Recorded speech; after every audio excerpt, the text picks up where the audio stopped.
అందరికి బాగా అర్థం వినిపిస్తుంది నా గొంతు.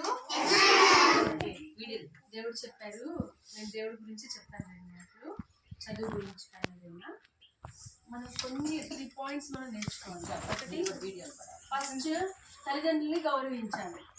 Second, gain your knowledge. మీ నాలెడ్జ్ని మీరు పెంచుకోవాలి, సంపాదించుకోవాలి. ఓకేనా? మూడోది, దేవుడి దయలో మీరు ఉండాలి. First respect your father and mother. Second, knowledge gain చేసుకోవాలి. మూడోది, దేవుడి దయలో మీరు ఉండాలి. మీకు ఇలాగే ఒక చిన్న అబ్బాయి, అంటే నాన్నగారు చనిపోయే ముందు ఆయన్ని, అంటే బైబిల్లో ఆయన పెద్ద రాజు అనమాట. వినాలి ఏమంటారు, ఆయన ఎవరు? పెద్ద రాజు. ఆయన పేరు దావీదు మహారాజు అంటారు. ఆయనకు ఒక కుమారుడు ఉన్నాడు, ఆయన చనిపోబోతున్నాడు, ముసలాయన అయిపోయాడు. ఆయన పిలిచి, నువ్వే రాజు, నెక్స్ట్ నా తర్వాత నువ్వే రాజు. అంటే ఇప్పుడు అమ్మ నడిపిస్తున్నారు, ప్రిన్సిపల్ మేడంగా ఉన్నారు. మరి మేడం తర్వాత ఎవరు రావాలి? మేడంకి పిల్లలు లేరు, మరి పెళ్లి చేసుకోలేదు. మరి ఎవరు వస్తారు? మీలో ఒకరు బలమైన వాళ్ళు తయారవ్వాలి. అర్థమైందా? మీ మీద నమ్మకం అలా పుట్టించుకోవాలి. అంత బాగా చదువుకోవాలి, మీరు అంత బాగా చదువుకొని ఇది కెపాసిటీ ఉంది అనేటువంటి ఆలోచన మీరే కావచ్చు, అవుటర్స్ అవ్వచ్చు, ఎవరో ఒకళ్ళు అంత నమ్మకాన్ని పెంపొందింప చేసుకోవాలి. అర్థమవుతుందా? అలాగే ఈ దావీదు మహారాజుకు కొడుకున్నాడు, నీవే నెక్స్ట్ నా తర్వాత రాజు అని చెప్పి అన్నారంట. అప్పుడు ఆయన చిన్న బాలుడు, అంటే మీ అంత కాదు కానీ కొంచెం పెద్దవాడు, ఈ అక్క అంత అనుకుందా, ఇంకొంచెం పెద్ద. అయితే ఆయనకి భయం వేసిందంట. ఈ స్కూల్ బాధ్యత ఒక్కసారిగా మీకు అప్పచెప్తే మీరు రన్ చేయగలదా? చేయలేరు కదా. మరి అప్పుడు లక్షల మంది ప్రజల్ని ఈ చిన్న రాజుగారు పరిపాలించాలంటే భయం వేసిందంట. భయం వేసి మోకరిచ్చి రాత్రి అంతా ప్రార్థన చేసుకున్నారంట. ఏంటంటే, ప్రభువా నా జ్ఞానం ఇవ్వవా, ఈ రాజ్యాన్ని పరిపాలించడానికి నాకు జ్ఞానం ఇవ్వవా అని అడిగారంట. అర్థమైందా? అలాగే మీరు కూడా మంచి మార్క్స్ రావాలి, బాగా చదువుకోవాలి అంటే ఇక్కడ వచ్చి నేర్చుకోవాలి, జ్ఞానం కావాలి. రెండోది, జ్ఞాపక శక్తి కావాలి. ఏం కావాలి? జ్ఞాపక శక్తి ఎలా వస్తుంది? మరి తల్లిదండ్రుల జీన్స్, అంటే మీ అమ్మ నాన్నగారి ద్వారా వస్తుంది. అయితే మీరు కూడా మంచి ఆహారం తినాలి. అదొద్దు, ఇదొద్దు, ఇలా వద్దు, అలా వద్దు అనకూడదు. ఏది పెట్టినా కానీ ఎంతమంది కొనుగుతారు అట్లా ఇంట్లో? అందరు కొనుగుతారు కదా. కొనుగుతారా? కొనకూడదు. మమ్మీ వాళ్ళు నీకు మంచిగా పెడతారు, ఉన్నదే బాగా ప్రార్థన చేసుకుని మంచిగా పుష్టిగా తింటే మీకు అది జ్ఞాపక శక్తిగా పెరుగుతుంది. చదవాలి, మెమరీ పవర్ రావాలి మీకు బాగా. అర్థమవుతుందా? జ్ఞానం ఇస్తారు దేవుడు, మీరు దేవుడిని అడగాలి, మెమరీ పవర్ పెంచుకోవాలి. అర్థమవుతుందా? ఫస్ట్ అమ్మ నాన్ని గౌరవించాలి. ఏ పని చెప్పినా చీపో చాపో అనకూడదు అనమాట. నేను చెయ్యను, నేను చూడను, అమ్మ నాకు తెలియదు ఇలా అనకూడదు. అలా కనుక అమ్మ నాన్నని మీరు గౌరవిస్తే 100 ఏళ్ళు వచ్చినా మీరు ముసలోళ్ళు అవరంట. దేవుడు స్తోత్రం చెప్తాం. హల్లెలూయా. 100 సంవత్సరాలు వచ్చినా ముసలోళ్ళు అవరంట. తొందరగా ముసలోళ్ళు అయిపోతారా? అమ్మో, అందరికి అర్థమవుతుంది. తొందరగా ముసలోళ్ళు అవరు మీరు. అప్పుడు యవ్వనంగా ఉంటారు, బలంగా ఉంటారు, శక్తితో ఉంటారు. ఎవరిని గౌరవించాలి? ఎవరిని? నెక్స్ట్ అంటే అమ్మ నాన్న గౌరవించాలంటే మమ్మల్ని తిట్టమని కాదు, మమ్మల్ని పెద్దలను కూడా గౌరవించాలి. రోడ్డు మీద ఎవరైనా ముసలోళ్ళు వెళ్తున్నా హెల్ప్ చేయాలి. అర్థమవుతుందా?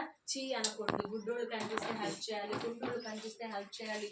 అంటే మేమైనా హెల్ప్ చేసేదంటే మీకు కనిపించినప్పుడే, వెళ్ళిపోయి పలకరించో నేను చెప్పట్లేదు. మీకు సపోజ్ మీరు రోడ్డు మీద వెళ్తున్నారు, గుడ్డ అయినా రోడ్డు దాటలేకపోతున్నారు, నాకెందుకు అని వెళ్ళకూడదు అనమాట. Respect all people. అందుకే కదా ఒక మనం ప్రియాంబుల్ చెప్తాం, ఏమని? Indians are my sister and brothers అని మనం pledge, all Indians my brothers and sisters అని చెప్తాం కదా. అట్లా అనమాట. మనం పెద్దవాళ్ళని గౌరవించాలి, మీ తోటి వాళ్ళని గౌరవించాలి. ఇది ఫస్ట్ పాయింట్. రెండోది, జ్ఞానం సంపాదించుకోవాలి. మూడోది, దేవుని దయలో ఉండాలి. దేవుని దయ అంటే అన్ని పనులు మీరు మంచిగా చేస్తుంటే దేవుడి దయలో మీరు గొప్పగా ఎదుగుతారు. గొప్ప గొప్ప డాక్టర్లు రావచ్చు మీలోంచి, లాయర్లు రావచ్చు మీలోంచి, ఇన్స్పెక్టర్స్ రావచ్చు మీలోంచి, గొప్ప గొప్ప మరి ప్రిన్సిపాల్స్ అవ్వచ్చు, స్కూల్స్ కట్టించవచ్చు, ఫ్యాక్టరీస్ కట్టించవచ్చు. మాకు తెలియదు ఏమవుతారు మీరు. మంచి మంచి కంప్యూటర్స్ జాబ్స్ రావచ్చు, అమెరికా వెళ్ళొచ్చు, లండన్ వెళ్ళొచ్చు, మనకు తెలియదు.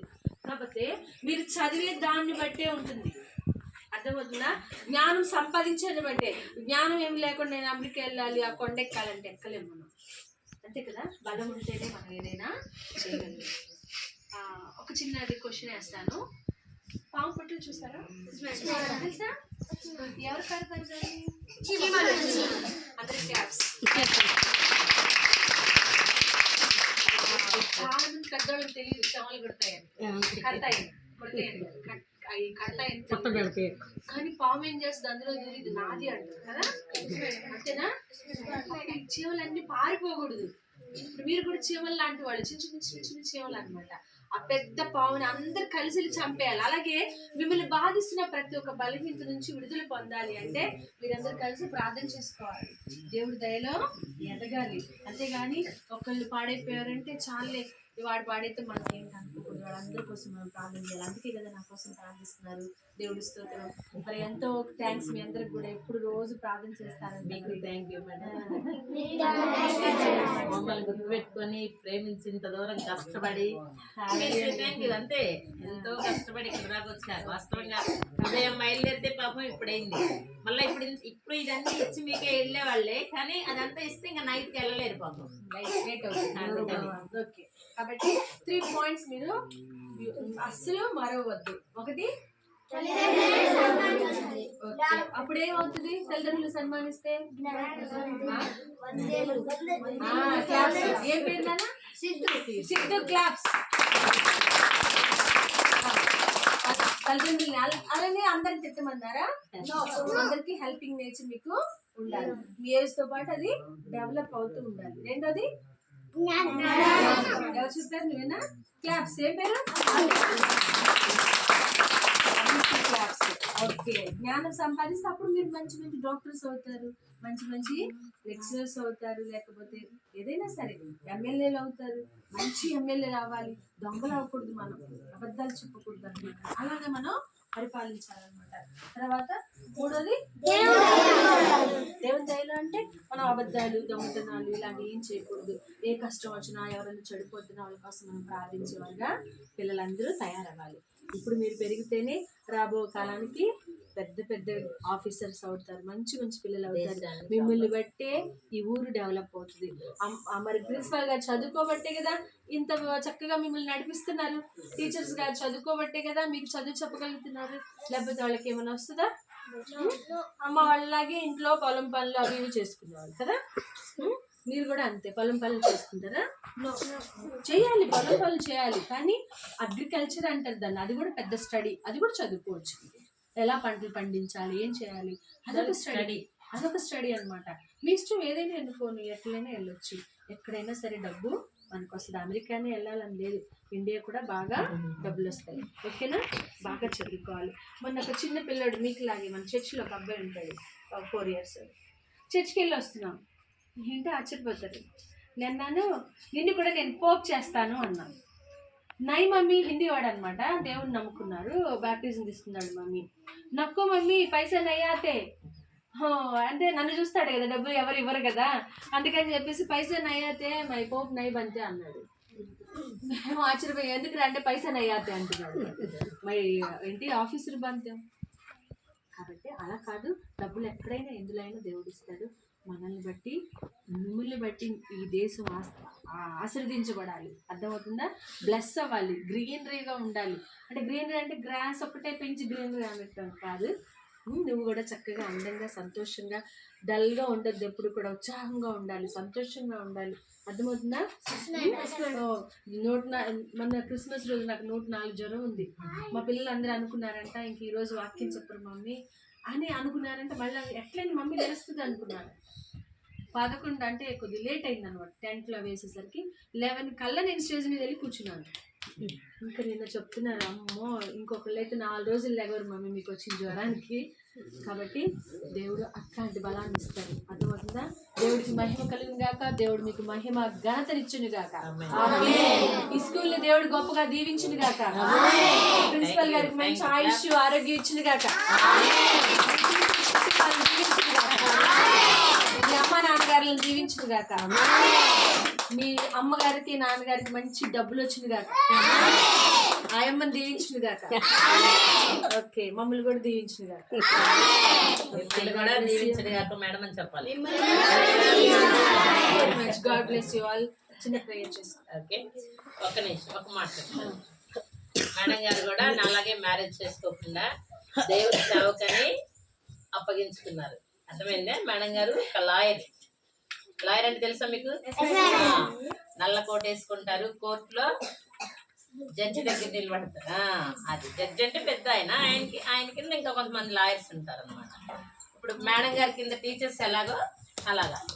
సో నేను పరిచయం అయిన తర్వాత మనకు ఒకసారి భోజనం పెట్టారు ఇక్కడ బ్యాండ్ గట్టాం, గుర్తుందా? మేడం గారు తీసుకొని ఆ ఇన్స్టిట్యూషన్ భోజనం పెట్టారు. ఎలా పెట్టారంటే ఊరికే జస్ట్ నేను స్టేటస్లో పెట్టాను ఫొటోస్ మనకి పెట్టి, అది చూసి మీరు ఏం చేస్తున్నారు, ఎక్కడ చేస్తున్నారు ఏంటని వివరాలు అడిగి తను ఇంకా ఇలా చేయాలని అప్పటి నుంచి 3 years నుంచి మనకు బట్టలు ఇస్తానే ఉన్నారు కదా. This is 3rd year. అంటే ఫస్ట్ టైము క్రిస్మస్కి అయిపోయి అక్కడ ఇచ్చారు, లాస్ట్ ఇయర్ మీరు వచ్చి ఇచ్చారు. This is 3rd time. Only గర్ల్స్కి ఇచ్చారు లాస్ట్ అంతే, బిఫోర్ లాస్ట్ ఇయర్ బాయ్స్ కూడా ఇచ్చారు. సో మనం బాగా గుర్తుపెట్టుకోవాలి. ఎవ్రీడే ప్రేయర్ కూడా చేస్తున్నాము.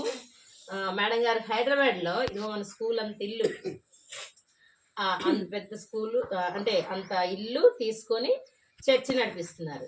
వేరే ఇంకో చోట కూడా నేను వెళ్ళి చూసి వచ్చాను. నేను చిరంజీవి సార్ వెళ్ళి అక్కడ అదంతా చూసి వచ్చాము. సో అక్కడ చాలా మంది పెద్దోళ్ళు, అక్కలు, ఇంకేళ్ళకంటే పెద్దోళ్ళు అనమాట. వాళ్ళందరూ ఉంటారు చాలా మంది. మొన్న ఫొటోస్ కూడా పెట్టారు. సో కాబట్టి ఎందుకు అలా చేస్తున్నారంటే తను కూడా జీవితాన్ని దేవుని కోసం చాలా మంది అలా ఉండేవాళ్ళు ఉన్నారు. సో అలా చేయాలని తన జీవితం కూడా అట్లా సమర్పించుకున్నారు. కాబట్టి మనం ప్రతిరోజు వీళ్ళందరూ ఏంటంటే మన వయసుకి ఎదిగే వాళ్ళకి మాదిరి అనమాట. రేపు మీరు కూడా ఎలాంటి డెసిషన్ తీసుకుంటారు. మేము కూడా అట్లా వచ్చాం కదా, మీలాగా చిన్నప్పుడు పెరిగాం కదా, ఒకసారి పెద్దవాళ్ళం అయ్యామా. సో అలాగ మీరు కూడా అలాగ అవ్వాలి అని తను మేము చేసే పనులన్నీ ఇదన్నమాట, సేవ చేయాలి.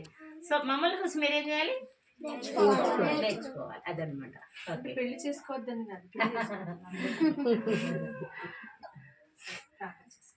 కళ్ళు మూసుకోండి, అందరం ప్రార్థన చేద్దాం. అత్యున్నత సింహాసనాశీల దేవనైనా నీకు స్తోత్రం చెల్లించుకుంటున్నాం తండ్రి.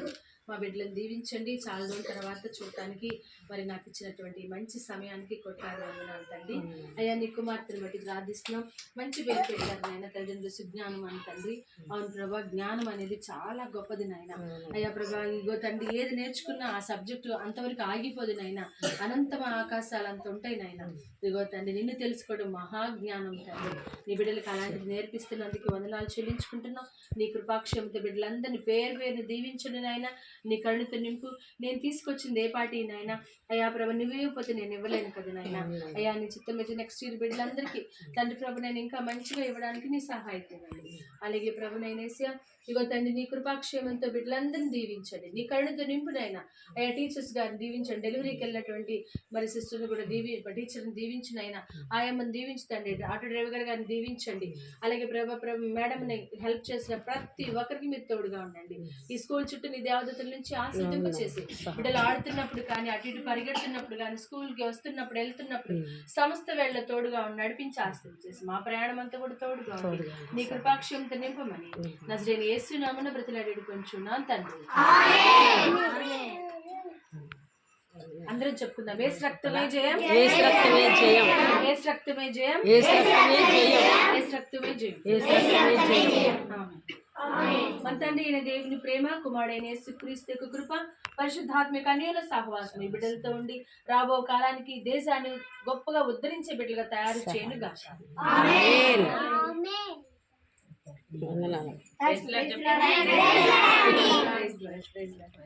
పిల్లలు బుడ్డ పిల్లలందరికీ